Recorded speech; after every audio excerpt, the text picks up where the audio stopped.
ரத்தனகிரியில் ஒரு சாமியார் இருக்கிறார், இங்கே கூட வந்திருக்காரு நிறைய தடவை. கோமணம் தான் கட்டின்னு இருப்பார். அவர் கிராமத்தில் மணியக்கார மகன். அவர் கன்சாமூலியார்னு பேர் அவங்க அப்பாவுக்கு. அவருடைய மகன் அவர்.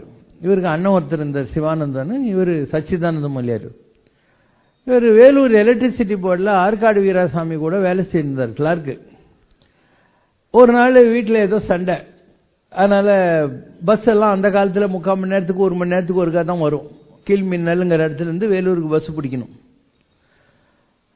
அவர் பஸ் மிஸ் பண்ணிட்டார். சரி, திருப்பியும் வீட்டுக்கு போகிற மூடில் இல்லை. அதனால் வாழ்க்கையில் முதல் தடவையாக அந்த மலை மேலே ஒரு சின்ன கோயில், சுண்ணாம்பு கோயில் இருந்துச்சு. அந்த படி ஏறி போகிறார். ஏன்னா வீட்டுக்கு போகிற மூடில் இல்லை. அவர் போயிட்டு அங்கே இருக்கிற ஐயர்கிட்ட சொல்கிறாரு, ஐயரே கொஞ்சம் கற்பூரம் காட்டு அப்படிங்கிறார். ஐயர் சொல்கிறாரு கற்பூரம் இல்லைங்கன்னு. அது அந்த காலத்து சுண்ணாம்பு கோயில், பூஜையே கிடையாது அங்கே. அந்த காலத்தில் யாரோ ஒரு ஐயர் மேலே போயிட்டு வருவார். கற்பூரம் கூட இல்லாத கோயில் அது. கற்பூரம் இல்லைங்கன்றார். அப்போ சாமி என்ன பண்ணுறாரு, அவனுக்கே கற்பூரம் இல்லாத இந்த முருகன் எனக்கு என்ன கொடுக்க போகிறான் அப்படின்னாரு. ஏன்னா இது சொல்கிறதுக்குள்ளே அந்த முருகன் கையில் இந்த வெயில் இப்படி அசையுது. ஆண் கத்தின்னு போய் முருகன் மேலே விழுந்துட்டாரு. இதை பார்த்துட்டு ஐயர் பயந்து போய் ஊரில் சச்சிதானந்துக்கு பைத்தியம் பிடிச்சிச்சுட்டார். அவங்கெல்லாம் மாட்டு வண்டி கட்டின்னு இவரை பார்க்க வராங்க 4 மைல். அவங்க வர்றபோது இவர் பேண்ட் ஷர்ட்லாம் அவுத்து போட்டு முருகன் மேலே இந்த ஒரு அழுக்கு துண்டை கோமணமாக கட்டிக்கிட்டு கண்ணெல்லாம் சிவந்து போய் அப்படியே ஆவேசமாக உட்காந்துன்னுக்கிறார். அவங்க அப்பா வர்றபோது கறி எடுத்து தரையில் எழுதுறாரு, இனி இது இங்கே கிடக்கும், மாற்ற முயற்சிக்க வேண்டாம் அப்படின்னு.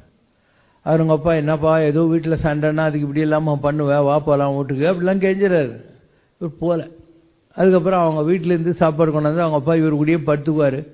அதுக்கப்புறம் அவங்க அப்பாவுக்கும் சொல்லிட்டார் நீ வரக்கூடாதுன்னு சொல்லிட்டு. ஸோ அங்கேயே உட்காண்டார். உட்காந்து ஒரு 35 வருஷம் மேலே வருவார். யாருன்னா ஜனங்க போவாங்க. அப்போ தான் பரணிதரன் அருணாச்சல மகிமை எழுதின போது பூண்டி மகனை பற்றி இவரை பற்றி எல்லாம் எழுதுனாங்க. இந்த மாதிரி ஒரு சாமியார் ஆயிட்டாரு வேலூரில் ரத்னகிரிக்கிட்ட. அதை பார்த்துட்டு ஜனங்கள்லாம் போவாங்க. ஜனங்க ஏதோ அவங்க குறைய எழுதின்னு போவாங்க. அந்த எனக்கு இது நடக்கணும் அது நடக்கணும். அவர் என்ன ஒன்று பார்ப்பார், அந்த முருகன் இப்படி பார்ப்பார், பல்லி சத்தம் இல்லை. ஏன்னா அவருக்கு ஞானம் கிடைச்ச போது அவர் காதில் அந்த சத்தம் கேட்டுச்சான். 7 முறை சத்தம் கேட்டுச்சான். அப்போ தான் அந்த ஏதோ அவருக்கு ஒரு எழுச்சி கிடைச்சி. அப்போ ஒன்று பார்ப்பாரு, முருகனை பார்ப்பாரு, நீ எழுதின அந்த சீட்டை பார்ப்பாரு அப்படின்னு சொல்லிட்டு எழுதுவார். ஏதோ ஒன்று கிறுக்கி உங்கள் கையில் வேப்பிலை ஊதி கொடுத்துருவார். நடந்தால் 11 ரூபாய் காணிக்கை செலுத்து, முருகனுக்கு குன்றுரை இளவழகனுக்கு பாலபிஷேகம் செய் அப்படின்லாம் எழுதி கொடுப்பார். இப்படியே ஜனங்க போக வர எல்லாருக்கும் ஏதோ ஒரு மாறுதல் வர அவர் ஒரு பழைய காலத்து சுண்ணாம்பு கோயிலை எடுத்துட்டு கருங்கல்லில் கோயில் கட்டினார். 35 வருஷம் ஆச்சு கருங்கல்லில் கோயில் கட்டி, ரொம்ப நல்லா கட்டினார். அதுக்கப்புறம் ஒரு 25 பெட் ஆஸ்பத்திரி ஒன்று கட்டினார். அதுக்கப்புறம் ஒரு ஸ்கூலு 1000 பசங்க படிக்கிற மாதிரி மெட்ரிகுலேஷன் ஸ்கூல் பண்ணார். இதில் அவருக்கும் நிறைய ப்ராப்ளம் வந்தது. ஏன்னா குடும்பத்தை விட்டார். அவருக்கு மனைவி இருந்தாங்க, 2 பொண்ணுங்க, ஒரு பையன். அவங்க மகன் ரோடு கான்ட்ராக்ட் எடுத்து பண்ணிட்டு இருந்தான், புல்டோசர் அடித்து செத்துக்கிட்டான். ஸோ அது பாதிச்சிருக்கும்ல. அது பொண்ணுக்கு கல்யாணம் பண்ணோம், ஆனால் அவர் சாமி ஆயிட்டார். ஸோ அவர் என்ன பண்ணுறாரு, சாமியார் கோயிலுக்கு வந்த காசை எடுக்கக்கூடாது. அதனால் இப்போ எங்களை மாதிரி சாமிக்கு ரொம்ப க்ளோஸாக இருந்தவங்க இருக்கோம் இல்லையா. நான் அவர் உட்காந்த நாள்லேருந்து அவருக்கு ஃப்ரெண்டு. 1968 உட்காந்தாரு. நான் அப்போ இருந்து அவர்கிட்ட தொடர்பில் இருக்கேன். ஏறத்தாழ 51 வருஷம் எனக்காக இருக்கும். அவர் எனக்கு ஒரு லெட்டர் எழுதினார், இந்த மாதிரி என் பொண்ணுக்கு ரொம்ப சிம்பிளாக வந்து ஒரு கல்யாணம் பண்ணோன்னு இருக்கிறேன் அப்படின்னு. ஸோ யாரோ கொஞ்சம் பேர்லாம் பணம் கொடுத்தாங்க. ரொம்ப லோ பட்ஜெட்டில் ஒரு கல்யாணம் பண்ணார். அவருடைய கடமையை அவர் தவறலைங்கிறதுக்காக சொல்கிறேன் நான். ஸோ கல்யாணம் பண்ணார், எல்லாம் ஆச்சு. அந்த பொண்ணோட அந்த பையனுக்கு கல்யாணம் பண்ணா இல்லையா, பையன் இறந்துட்டான். ஸோ அந்த மருமக வேற. இப்படி அவருக்கும் 1000 சோதனைகள்லாம் வந்தது. எல்லாத்தோட பெரிய சோதனை வந்தது. அவர் முருகனை தடுத்தாற் கொண்டான், அவரை கருவியாக்கினான், ஊமையாக்கினான். அவர் பேசினாவே காதில் அப்படியே இடி இடிக்கிற மாதிரி சத்தம் கேட்குதுன்னு பேசுறதையே விட்டார். அவர் எல்லாம் எழுதுறதோட சரியா அந்த மாதிரி ஆச்சு. ஆனாலும் அவருக்கு ப்ராப்ளம் இருந்துக்கிட்டே தான் இருந்தது.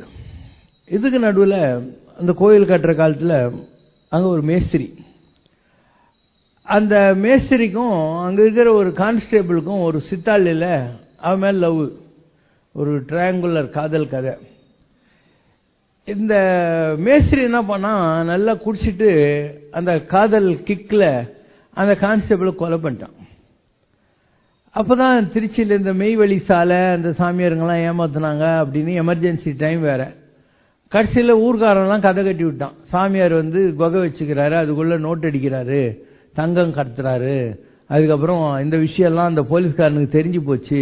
அதனால தன்னுடைய அடியாள் ஆகிய மேஸ்திரியை விட்டு அந்த போலீஸ்காரனை கொலை பண்ணிட்டாரு. அப்போ வேலூர் டிஎஸ்பி தேவாரம், உங்கள் வால்டர் தேவாரம், இவருக்கு நிஜமாவே காது கேட்குதா இல்லையான்னு பார்க்கணும்ல. அந்த ஒரு தட்டை இப்படி தட்டி விட்டான்.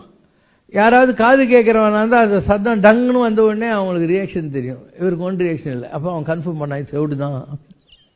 இப்படி அவரை ரொம்ப ரிசர்ச் பண்ணி அவரை அக்யூஸ்டாக போடாமல் PW1 பார்த்தாங்க. ஏன்னா அவர் தான் போலீஸுக்கு தகவல் கொடுத்து கூட்டின்னு வர சொன்னது.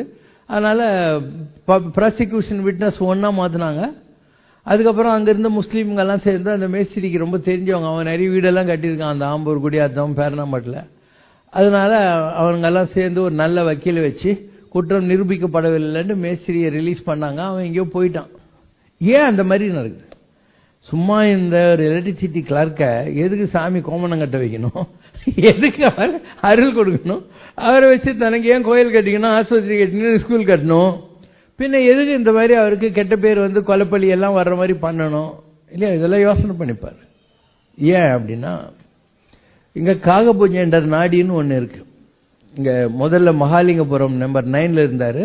அதுக்கப்புறம் சேலியூரில் அவர் காகபூஜைண்டர் கோயில் கட்டி செட்டில் ஆகிறார். ரமணின்னு பேர். அவர் டிடிகேல சேல்ஸ்மேனாக இருந்தபோது வடநாட்டில் யாரோ ஒரு ஓலைக்கட்டை அவர் கொடுத்துட்டு நீ இதை வச்சு படிக்கணும், காசு வாங்கக்கூடாதுன்னு சொல்லிட்டாங்க. அதான் ரமணி குருஜி காகபூஜைண்டர் நாடி அவர்கிட்ட வந்து.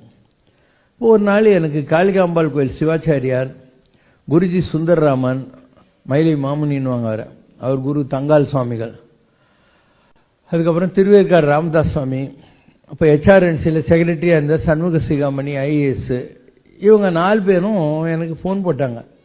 இன்றைக்கி பழனி ஆண்டவனை பற்றி வரப்போதான் அந்த ஓலையில், நீங்களும் எங்களோட வாங்கன்னாங்க. அவங்கள தான் கூப்பிட்டாங்க. ஸோ நாங்கள் போனோம். போன போது அதில் வருது, இந்த மாதிரி இவரை நீங்கள் வந்து தேடி பிடிச்சி கூட்டின்னு வந்திருக்கீங்க, இந்த ஆளை யாரும் இந்த சிவசங்கரை தேடி பிடிச்சி கூட்டின்னு வந்திருக்கீங்க. அதுக்கு காரணம் பழனி ஆண்டவனுக்கும் இந்த ஆளுக்கும் ரொம்ப சம்பந்தம் இருக்குது. பழனியில் போகர் அந்த பழனி ஆண்டவனுடைய நவபாஷான சிலையை செஞ்ச காலத்தில் இவர் போகர் கூட சிஷ்யனாக இருந்தவர். அந்த சிலை பண்ணுற போது இவர் கூடயே இருந்தார். இந்த கலியுகத்தில் தென்மேற்கு மூலையில் பழனி கோயிலுக்கு 120 கிலோமீட்டர் டிஸ்டன்ஸ்குள்ள ஒரு குகையில் பாம்புகள்லாம் காவல் காக்கிற மாதிரி இன்னும் விக்கிரகங்கள் இருக்கு. இப்போ இருக்கிற விக்கிரகத்தை எடுத்துட்டு புது விக்கிரகம் ஒன்று சிதிலமானது எடுத்துட்டு வைப்பாங்க. அப்போ இந்த ஜனங்களுக்கெல்லாம் கலியுகத்தில் நல்ல புத்தி வந்துடும். அதை பிரதிஷ்டை பண்ணுறதுக்காக தான் சிவசங்கர் உலகத்தில் வந்திருக்கிறாரு. அவருக்கு சம்பந்தம் இருக்கிறதுனால தான் நீங்களா அவரை கூட்டின்னு வந்து இந்த ஓலையை படிக்க வைக்கிறீங்க அப்படின்லாம் வந்துச்சு. அவர் சொல்கிறாரு, இதெல்லாம் நாங்கள் சொன்னால் நீங்கள் நம்ப மாட்டீங்க, காரணம் சொல்கிறேன் அப்போ நம்புவீங்க. பழனியில் போகராக இருந்து அந்த சிலையை அவர் பண்ணிக்கிட்டு இருந்த காலத்தில் அந்த நவபாஷானெல்லாம் பண்ணிட்டு இருந்தார். அந்த ரகசியத்தை தெரிஞ்சுக்கணும்னு ஒரு ஆள் தூணுக்கு பின்னால் ஒழிஞ்சிட்டு இருந்தான், அவருடைய ஒரு சிஷ்யன். இன்னொரு சிஷ்யன் அதை பார்த்துட்டு, சாமி அவன் அந்த ரகசியத்தை தெரிஞ்சுக்கிறதுக்காக இருக்கான்னு ஓடி வர்றார். அப்போ போகர் என்ன நினைக்கிறாரு, இவன் தான் தேடின்னு போகிறான் அந்த சிலைன்னு சொல்லி அங்கேருந்து ஒரு கத்தி எடுத்து அவனை குத்திடுறாரு. இது ஃப்ளாஷ்பேக். ஏதோ ஒரு பிறவியில் ஒழிஞ்சு நின்றான் ஒருத்தன், அதை சொல்றதுக்கு வந்தவன் இவர் தெரியாமல் குத்திட்டாரு. இது எப்பயோ நடந்தது. இந்த பிறவியில் யாரு இவர் குத்தினாரோ அவன் தான் இவரை குத்தணும். For every action there is an equal and opposite reaction. ஆனால் இவர் சாமியார போயிட்டாரு. இவரால் அந்த கோயில் திருப்பணி எல்லாம் நடந்துகிட்டு இருக்கு, செஞ்ச புண்ணியம் வேற இருக்கு. அதனால இவர் யாரை குத்தினாரோ அவன் அந்த கான்ஸ்டபிளை குத்திட்டான். Energy is constant. இல்லைன்னா இவர் தான் குத்தி இருக்கணும். அதாவது இவர் யாரை குத்தினா இவரை குத்தி இருக்கணும். அது மாதிரி இல்லாம இப்படி மாற்றி அமைச்சதுக்கு கடவுள் இவரால் அந்த திருப்பணி கிடக்கூடாது, திருப்பணி செஞ்ச பாக்கியம் கொஞ்சம் இருக்குது, அதனால அவன் கான்ஸ்டபிளை குத்திட்டு அந்த பழியும் பாவம் இவரையும் கொலை செஞ்ச மாதிரி இவர் தலையில் விடிஞ்சது அப்படின்னு வந்துச்சு அந்த வழி.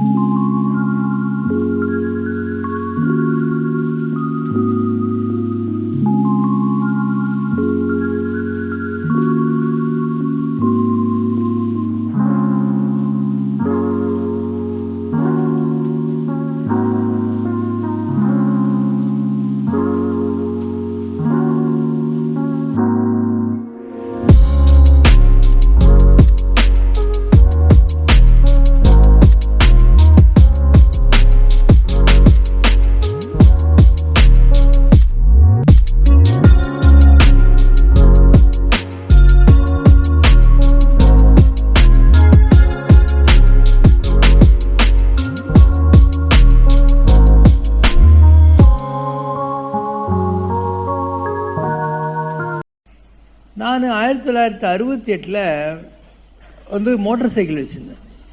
1968 ஒரு கம்பெனியில் வேலை செஞ்சுட்டு இருந்தேன் நான்.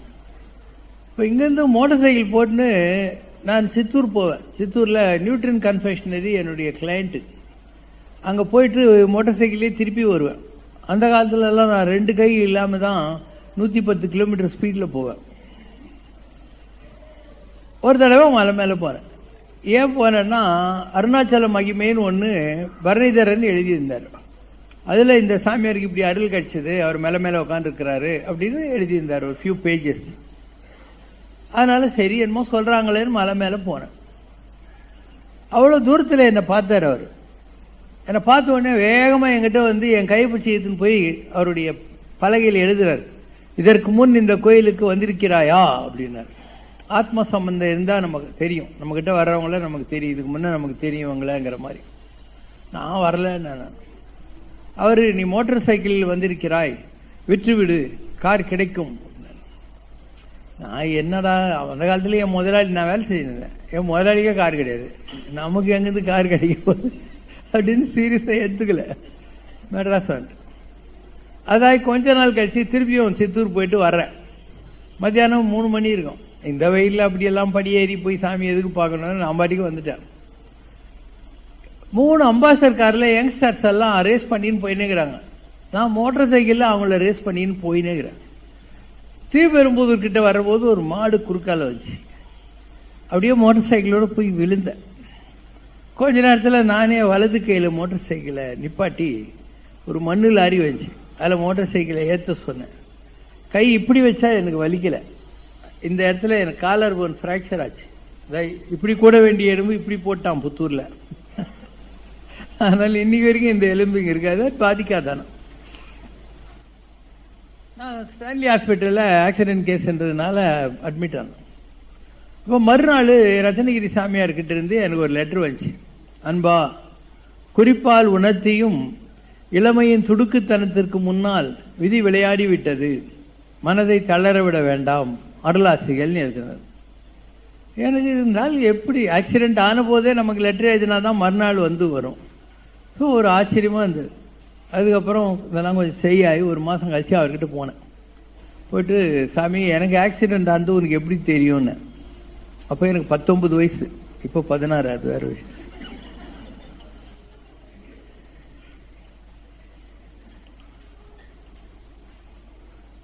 அவர் மறைமலை அடிகள் எழுதிய தொலைவில் உணர்தல் என்ற புத்தகத்தை படித்துப்பார், விளக்கம் கிடைக்கும். நான் மலைப்பன் தெரு பிராட்வேல தான் இருந்தேன். அதுக்கு 3வது தெரு தான் அந்த மறைமலை அடிகள் லைப்ரரி இருக்கு. அங்கே போய் அந்த புக்கு தொலைவில் உணர்தல் அப்படின்னு எடுத்து படிச்சேன். அது என்ன இருந்ததுன்னா, நாம் இங்கே உட்காந்துக்கிறோம். இப்போ காத்துல ஈத்தர்ன்னு சொல்றாங்க இல்லையா, அதுல சவுண்ட் வேவ்ஸ் போயிட்டு, ஒலி அலைகள். ஒரு எஃப்எம் ரேடியோ 70 ரூபாய் கொடுத்து வாங்கினா இப்பயே பாட்டு கேட்டலாம். இப்போ காத்துல ஒலி அலைகள் போயிட்டு இருக்கு, லைட் வேவ்ஸ். பேசாம ஒரு டிஷ் ஆண்டனா போட்டு ஒரு டிவி கொண்டாந்து வச்சானா இப்போ என்னதான் போயின்னு பார்க்கலாம் இல்லையா. அண்ட் ஸோ ஒலி அலைகளும் காத்துல போகுது, ஆண்டனா இருந்தா பிடிச்சிடலாம். அந்த மாதிரி என்ன அலைகளும் போகுது. இந்த தாட், உங்களுடைய விஞ்ஞானம் ஒரு ரேடியோவையும் டிவியும் கண்டுபிடிச்ச மாதிரி ஒலி அலைகளை பிடிக்கிறதுக்கான ஒரு கருவியை இன்னைக்கு வரைக்கும் கண்டுபிடிக்கவே இல்லை. ஸோ மகான்களுக்கு தலையில் இந்த இடம் ஓப்பன், அவங்களுக்கு இந்த இடத்துல இருந்து ஒரு பெரிய டவர் இருக்குது. ஸோ யாருக்கு என்ன நடந்தாலும் அவங்களுக்கு கனெக்டடா இருந்தா, அவங்களுக்கு அவங்களுடைய எண்ணங்கள், அவங்களுக்கு என்ன நடந்தாலும் அவங்க டவர் அதை அப்படியே இன்ட்ராஸ்ட் பண்ணி அவங்க முன்னால சினிமாவா காட்டும். டிவியில் நியூஸ் படிக்கிறாங்க, செய்திகள் 8 மணி அப்படின்னு டாயின்னு வந்த உடனே வீட்டில் 8 மணிக்கு அவங்க கட்டின பச்சை புடவை மூக்குத்தியோட தெரியுதா? ஏன்னா ஒலி 1,86,000 மைல் ஸ்பீட்ல போறதுனால அப்பயே தெரிஞ்சிடும் 8 மணிக்கு. அந்த மாதிரி எண்ணங்கள் யாரு நினைச்சாலும், ஒரு மகான் சித்த புருஷன் இருந்தா அவன் தலைமையில இருக்கிற கோபுரம் அதை இன்ட்ரெஸ்ட் பண்ணி யாரு நினைக்கிறாங்களோ அதை அப்படியே படமா மாத்தி காட்டும். அவங்களுக்கு கனெக்ஷன் ஜாஸ்தி இருந்ததுன்னா, ஒரு மகானுக்கு எல்லாம் தெரியும், அவங்களுக்கு அவங்க சிஷ்யங்களுக்கு என்ன நடக்குது என்ன எல்லாமே தெரியும், வெளியே சொல்லக்கூடாதுன்னு ஒரு ரூல் இருக்கு, அவ்வளவுதான். அதை படிச்சுட்டு நான் அவர்கிட்ட போனேன். ஏன்னா அவர் சொன்னார்ல அந்த புக்கில் உனக்கு விளக்கம் கிடைக்குன்னு. அப்போ அவர் சொன்னார், இந்த மாதிரி எனக்கு இன்டர் கனெக்டடான ஆத்மாக்கள் இருந்தா அவங்களுக்கு என்ன நடந்தாலும் எனக்கு தெரிஞ்சிடும். அதை வச்சுதான் நாங்க இதெல்லாம் செய்யறோம் அப்படின்னு. அதுக்கப்புறம் நோ லுக்கிங் பேக். என்னுடைய 19 வயசுலேருந்து ஆரம்பிச்சு இன்னைக்கு வரைக்கும் ஏறத்தாழ 1968 அவர்கிட்ட போனேன். அவரும் அப்பதான் உக்காந்தாரு. ஸோ 68லேருந்து நீ கணக்கு போட்டுக்கோ, 51 வருஷமா நானும் அவரும் ஃப்ரெண்டாக தான் இருக்கிறோம்.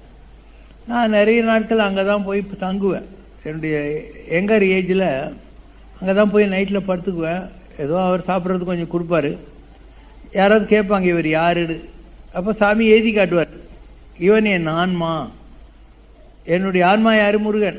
இவனும் அதான், இவன் என் ஆன்மா, ஊழ்வலி அன்பு நெஞ்சம் அப்படின்னார்.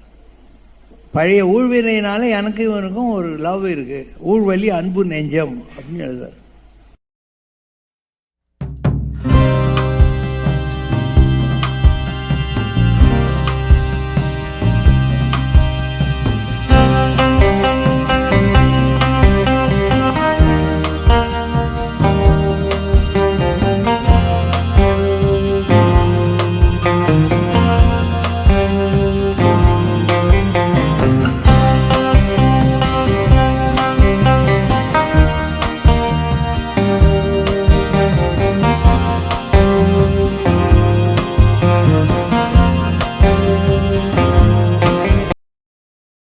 ஸோ அவர் சாமி கிட்ட போவும் வருவனா. அவர் 26 ஜனவரிக்கு நான் உனக்கு இங்கே அபிஷேகம் புக் பண்ணிடுறேன், அன்னைக்கு குடியரசு தினம் லீவுன்றதுனால நீ எங்கே இருந்தாலும் வந்துடலாம் அப்படின்னு என் பேரில் ஒரு சின்ன ட்ரஸ்ட் மாதிரி போட்டு 26 ஜனவரிக்கு என் அபிஷேகம் நடக்கும் ரத்தனகிரியில். அப்போ எனக்கு கல்யாணம் ஆயிடுச்சு. இப்போ இல்லை, பையன் பொண்ணெல்லாம் இருந்தாங்க. 26 ஜனவரிக்கு நாங்கள் அங்கே போகிறோம். போயிட்டு முருகனுக்கு என்னுடைய கட்டளை அபிஷேகம் நடக்குது. எதுக்கு அதெல்லாம் நமக்கு தெரியவே தெரியாது. முருகருக்கு அபிஷேகம் நடக்கிற போது தேம்பி தேம்பி தேம்பி தேம்பி அழுதுன்னே இருக்கிறேன் நான். அப்போ சாமி என்னை பார்த்துட்டு ஒரு பேப்பரில் எழுதினார், இந்த மாத இறுதிக்குள் உன் வாழ்க்கையில் வரவேற்கத்தக்க மாறுதல் நிகழும், அருளாசிகள் அப்படின்னு எழுதினார். ஜனவரி 26க்கு சொல்றார், 30ஆம் தேதி ஜனவரிக்குள்ள உன் லைஃப் சேஞ்ச் ஆகிடும். எனக்கு அப்போ கூட புரியல, ஏன்னா நான் அப்போ பிஸ்னஸில் இருந்தேன்னு சொன்னேன். ஏதோ வியாபாரத்தை பற்றி தான் சொல்கிறார் போல சாமியார்னு சீரியஸாக எடுத்துக்கல. மெட்ராஸுக்கு வந்தேன்னா வந்துட்டு படுத்துன்னு இருக்கேன். எனக்கு பெரிய பங்களா அந்த காலத்தில். நான் தான் சொல்கிறேன், ஷூட்டிங் எடுக்கிற அளவுக்கு அழகான பங்களா. இப்போ இதெல்லாம் அழகழகாக காட்டுறேன்னா அந்த காலத்தில் பங்களா காட்டின அனுபவம் வித்தியாசமாக எல்லாம் சிந்திக்கிற பழக்க வழக்கம். அப்போ ராகவேந்திர சுவாமி மந்திராலயம் என்னை எழுப்பினார். நான் மாத்வா எல்லாம் கிடையாது. அவர் என்னை ஏன் செலக்ட் பண்ணார்னு எனக்கு இன்னைக்கு வரைக்கும் தெரியாது. என் லைஃப்ல ஒரு மாத்வ பொண்ணு கூட கிடையாது.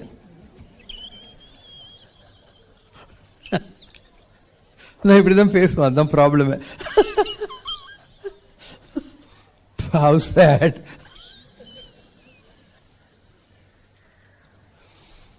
என்னை எழுப்பினார். எழுப்பி உன் பொந்த பாடுறா அப்படின்னாரு. சார் நானும் ராகவேந்தரும் பக்கத்துல ஒளி உடம்புல நிக்கிறோம். என் உடம்பு இறந்து கிடக்குது. ஸோ மதுரையை சேர்ந்த வெங்கட்ராமன் என்பவன் உடல் வேறு ஆன்மாவாக பார்த்த அனுபவம் வந்த பின்னால அவன் மைண்டு மாறி திருவண்ணாமலைக்கு ரமண மகரிஷி ஆகிப்போயிட்டான். உடலும் ஒளியும் பிரிகிற வைபவம் இருக்கு இல்லையா, அதான் மரண அனுபவம்னு சொல்றது. எனக்கு அன்னைக்கு கிடைச்சது. ரத்தனகிரி கோயிலில் அழுதேன், மாறுன்னு சொன்னாரு, எழுதி கொடுத்தாரு. அந்த மாதிரி நிகழ்ச்சி நடந்துச்சு. இப்போ இறந்து கிடக்கிற என் உடம்புல இருந்து ஒரு பாம்பு வெளியேறி பழனி ஆண்டவனுக்கு இடது பக்கத்தில் போய் நிற்கிது. தலையிலிருந்து கால் வரைக்கும் ஒரு தங்கமயமான சித்தரா மாறிடுது. அப்ப அவர் சொல்றார், பௌர்ணமிக்கு 8 ரூபா, 11 பௌர்ணமி அப்படின்றார். உனக்கு அஷ்டமா சித்திகளும் 8 ரூபான்னா சித்தர்கள் பாஷையில் அஷ்டமா சித்திகள் 11 பௌர்ணமிக்குள்ள கிடைக்கும் அப்படின்னு சொல்லிட்டு 2 மந்திரம் கொடுத்தார். ஒன்று முருகர் சடாட்சரம், இன்னும் வெங்கடாஜலபதி இது அஷ்டாட்சரம். ஸோ அப்படிதான் என் வாழ்க்கை மாறிச்சு. அது ரத்தனகிரியில் அழுதேன். சாமி சொன்னார், அன்னைக்கே இந்த மரண அனுபவம் கிடைச்சது. உடல் வேறு ஆன்மா வேறாக பிரிந்தது. அதுக்கப்புறம் நம்ம ஆன்மாவாகவே ஆயிட்டோம். நமக்கு எல்லாத்துலேயும் இன்ட்ரெஸ்ட் போயிடுச்சு.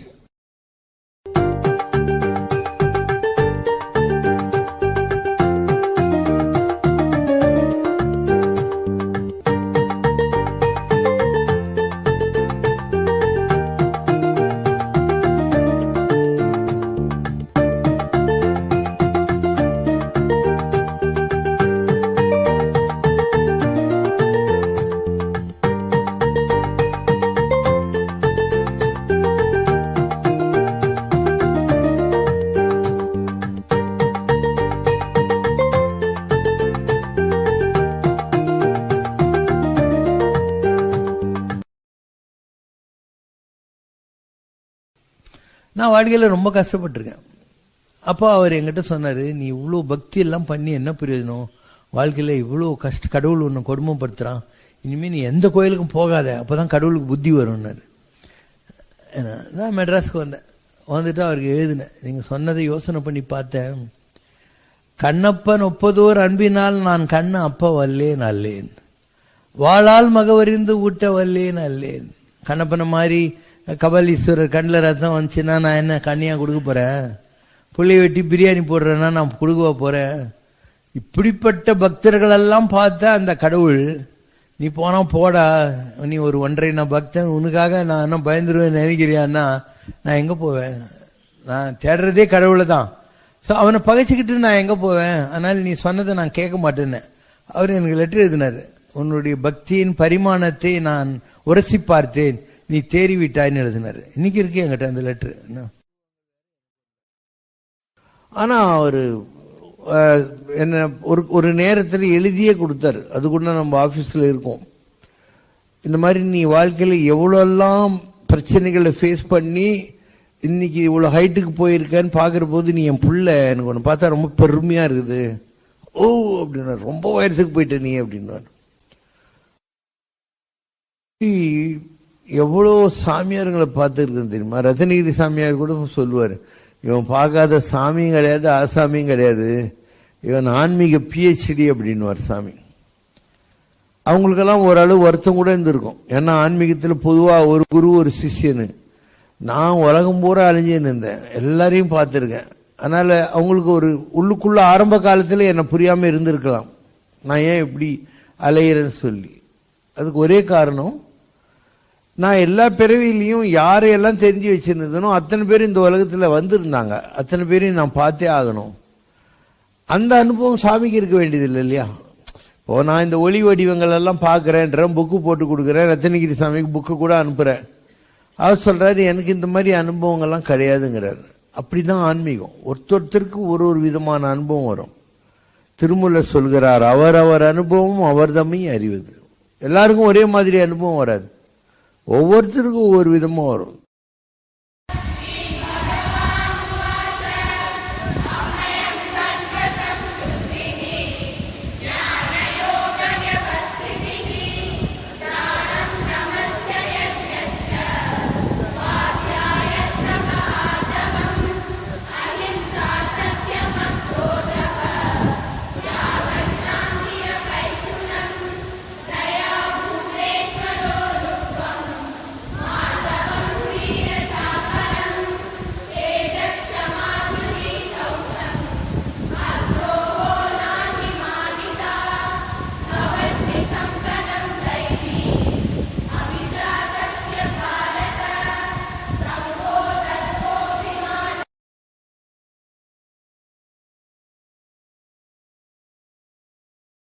அவருடைய சிஸ்டம் ஆஃப் ஒர்க்கிங் வேற, என்னோட சிஸ்டம் ஆஃப் ஒர்க்கிங் வேற.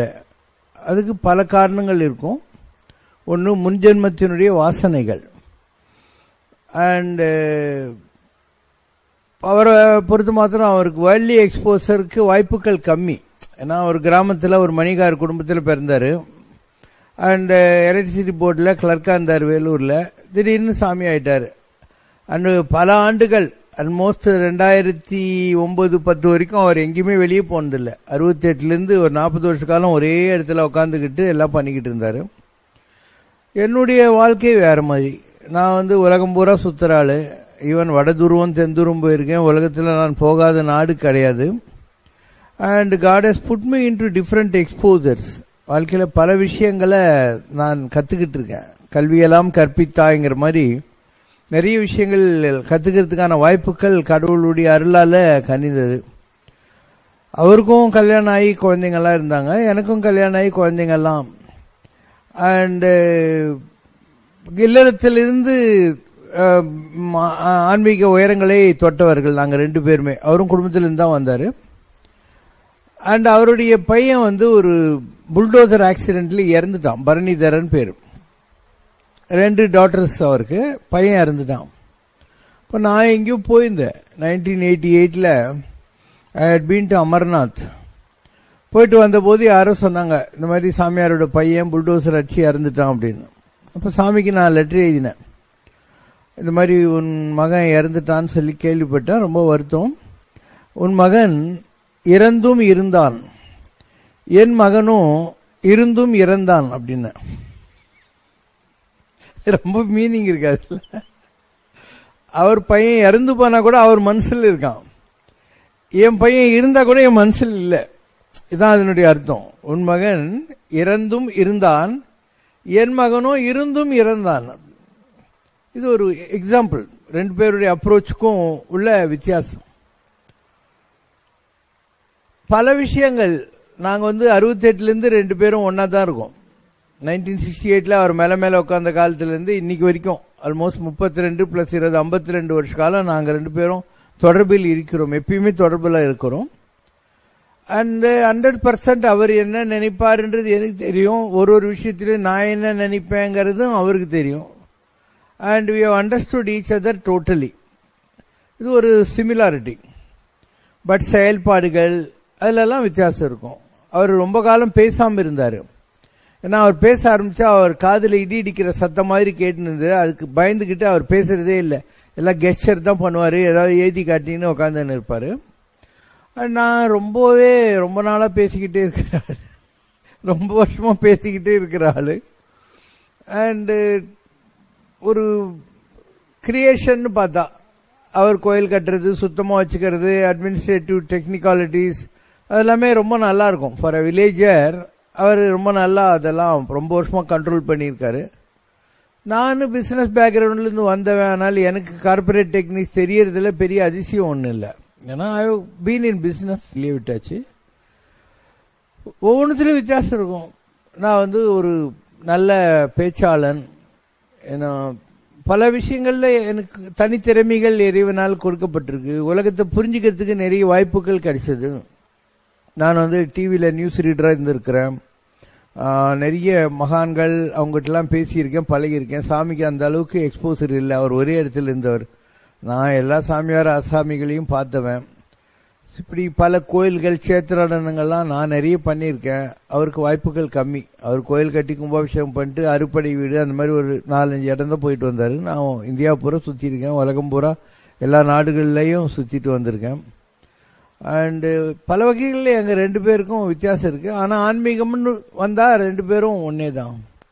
செயலாற்றலில் அணுகுமுறைகளில் வித்தியாசம் இருக்கலாம், ஆனால் ஆன்மா அதனுடைய பரிபக்குவம், அதில் ஒரு டிசிப்ளின், அதில் நானும் அவரும் ஒன்று தான் அப்படின்னு சொல்லுவார்.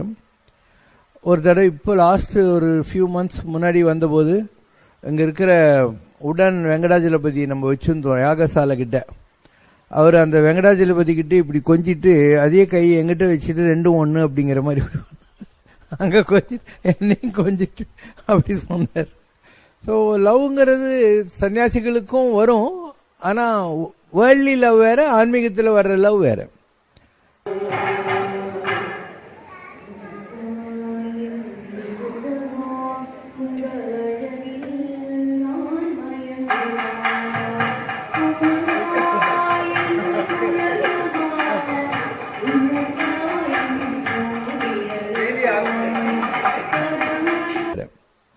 ஆன்மீகத்தில் பெரிய நிலைகள் வரும், அதுல லவ் எல்லாம் இருக்கும், கேர்லாம் இருக்கும், ஷேர்லாம் இருக்கும். பந்த பாசங்கள் அற்ற நிலையில அந்த அன்பு பரிணமிக்கும். இப்ப நீங்கெல்லாம் உங்க குழந்தைங்களை லவ் பண்றீங்க, ஹஸ்பண்டா ஒய்ஃப் எல்லாம் லவ் பண்றீங்க, அதெல்லாம் பந்த பாசம். எங்களுக்கு பந்த பாசமே கிடையாது. இப்ப இவ்வளவு பசங்க வராங்க எங்கிட்ட, எல்லாரையும் எனக்கு பிடிக்கும், அவங்களுக்கும் என்ன ரொம்ப பிடிக்கும், ஆனா அட்டாச் கிடையாது, யாருக்கிட்டையும் அட்டாச் எல்லாம் ஆக மாட்டோம். We care for them, we love them, we try to contribute. அவங்க வாழ்க்கையில அவங்க மேல வரணுங்கிறதுக்கான முயற்சிகள் எல்லாம் செய்வோம். ஆனா எந்த ஒரு அட்டாச்மெண்ட்டும் வரவே வராது, மனசுல கல்லு மாதிரி ஆயிடுவோம் நாங்கெல்லாம். ஸோ ஒவ்வொருத்தரும் ஒரு மாதிரி இருப்பாங்க. ராம் சரத்குமார் சாமி ஒரு மாதிரி, கோடிசாமி ஒரு மாதிரி, கிருஷ்ணவேணி அம்மா, மாயம்மா, ஒவ்வொருத்தரும் ஒரு மாதிரி இருப்பாங்க. நான் ஒரு மாதிரி.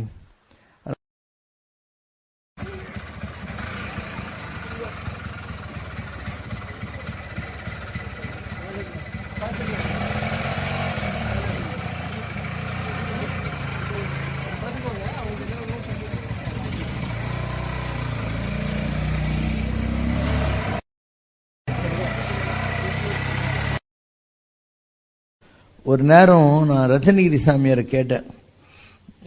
சாமியாரே நான் அப்படி கேட்கல, கதை சொல்ற போது இந்த மாதிரிலாம் சொல்ல வேண்டியது. நீ ஒரு சுண்ணாம்பு கோயிலா மலை மேல இருந்தது எடுத்து பெரிய கற்கோயிலா கட்டிட்ட, ஸ்கூல் ஆஸ்பத்திரிலாம் கட்ட, இந்த பணம் எல்லாம் யாரோ உனக்கு கொடுத்தாங்க இல்லையா, அவங்க முருகருக்கு கொடுத்தாங்களா உனக்கு கொடுத்தாங்களான்னு கேட்டேன். நான் இப்படிதான் கேட்பேன். சாமி சிரிச்சுக்கிட்டே முருகனு தான் கொடுக்கணும்னா அவன் பழனியிலையும் திருத்தணியில போய் கொடுத்துருப்பான், அத்தனை பேரும் எனக்கு தான் பாக்கி. ஏதோ ஒரு பிறவில இப்ப ரத்னகிரி முருகன் கோயிலுக்கு யாரெல்லாம் காது கொடுத்தானோ எல்லாம் எனக்கு பாக்கி, அது அவன் கொண்டாந்து கொடுக்குறான், எனக்கு வேணான்றதுனால நான் முருகனுக்கு கொடுத்துன்னு இருக்கேன் அப்படின்னாரு. நீங்க சிவசங்கர் பாபாவோட சன்னா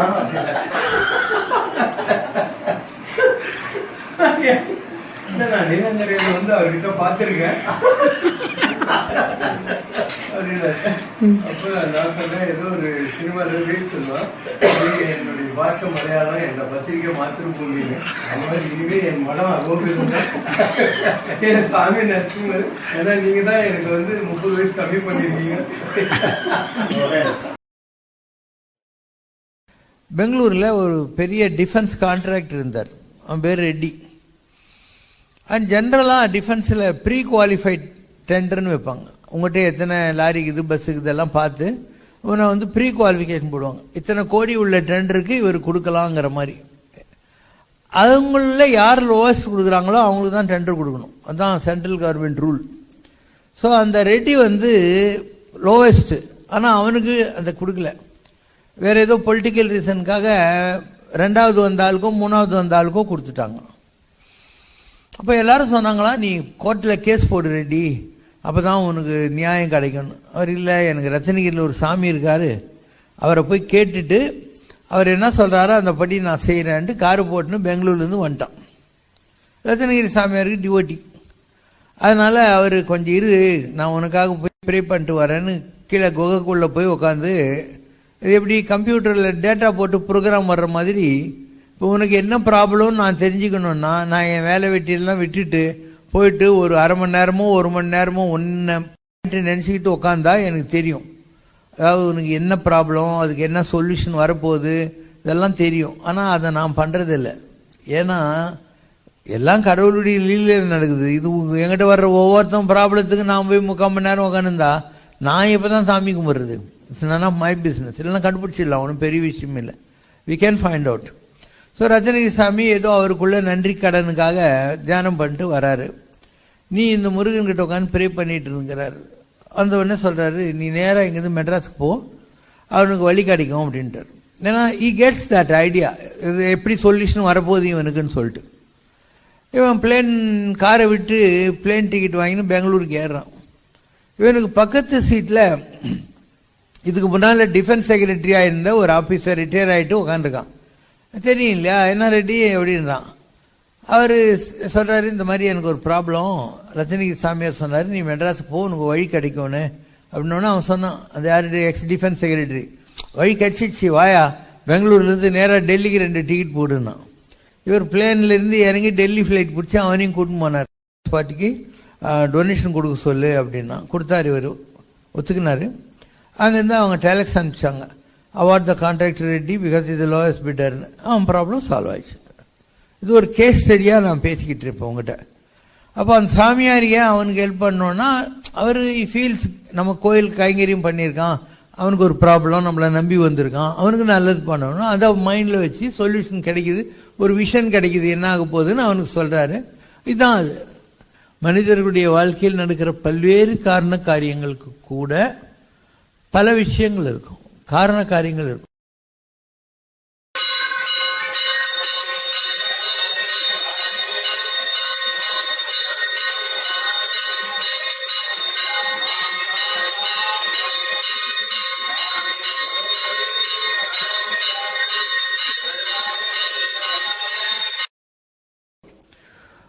ரத்னகிரி சாமியார் காஞ்சி மகாபெரியவரை கூப்பிட்டாரு.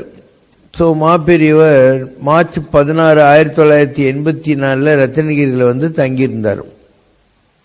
இப்போ கோயில் திருப்பணிகள்லாம் நடந்திருந்தது. That was year 1980. 4. அப்ப பரமாச்சாரியர் என்ன பண்ணாரு, ஒரு வெள்ளிருக்கு பிள்ளையார ரத்னகிரி சாமியார் கொடுத்தாரு. இதை வச்சுக்கோ, தடையில்லாம எல்லா திருப்பணியும் முடிச்சிடலான்னு. அப்போ ரத்னகிரி சாமி ஒரு ஏக தெய்வ வழிபாட்டில் இருந்தார். முருகனை தவிர வேற எதுவும் கும்பிட மாட்டேன். இப்போ எல்லாத்தையும் அக்செப்ட் பண்றாரு. அவரே அவங்க ஊர்ல ஒரு குலதெய்வம் கோயில் மாதிரி ஒரு விஷ்ணு கோயில் இருக்கு, அதை அவரே எடுத்து கும்பாபிஷேகம் பண்ணி என்ன கூட கூப்பிட்டு இருந்தாரு. அண்ட் கீழே அம்மன் கோயில்லாம் கட்டியிருக்காரு. இப்போ ஒத்துக்கிறாரு. அந்த காலத்துல முருகன் தான் வேற எதையும் கும்பிட மாட்டேன்னு இருந்தாரு. அவருக்கு பரமாச்சாரியார் கொடுத்த வெள்ளருக்கு விநாயகரை என்கிட்ட கொடுத்தாரு, நீ பூஜை பண்ணிக்கோ அப்படின்னு சொல்லி. இன்னும் நான் வச்சிருக்கேன், பெட்டுக்கு லெஃப்ட் சைட்ல வச்சிருக்கேன். உன்ன நான் என் பெட் வரைக்கும் அலோவ் பண்றது இல்லைனாலும் உனக்கு அதெல்லாம் திரு பாலமுருகனிடமே அவர்கள் மெய்ஞானம் பெற்ற 31ஆம் ஆண்டு விழா ரத்னகிரியில் மிகச்சிறப்பாக கொண்டாடப்பட்டது. 31 ஆண்டுகள் அவருடன் ஆன்மீக தோழமை உடைய திரு சிவசங்கர் பாபா அவர்கள் இவ்விழாவில் பங்கேற்றார்.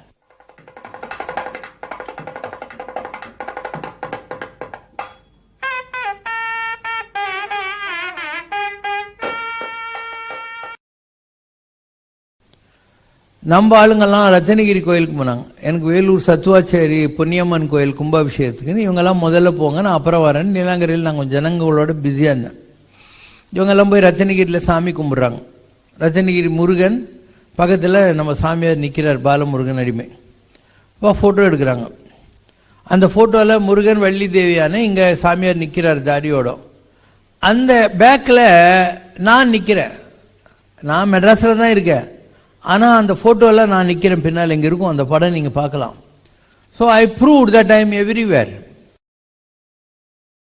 In 1968, Ratnagiri Swami wrote one slip for me. பொறு தேடி இரு, எல்லாமே தேடி வரும் அப்படின்னாரு. Wait patiently, be searching, and you need not do anything. Everything will come searching you அப்படின்னாரு.